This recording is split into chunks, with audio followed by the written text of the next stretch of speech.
తొలగరి వర్షపు చల్లులలో నీ పొలములోనే నాటితివి. నీలోనే చిగిరించాలని, నీలోనే పుష్పించాలని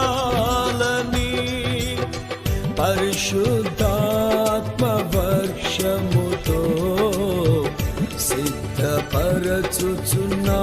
తొలగరి వర్షపు చల్లులలో నీ పొలములోనే నాటితివి. నీలోనే చిగిరించాలని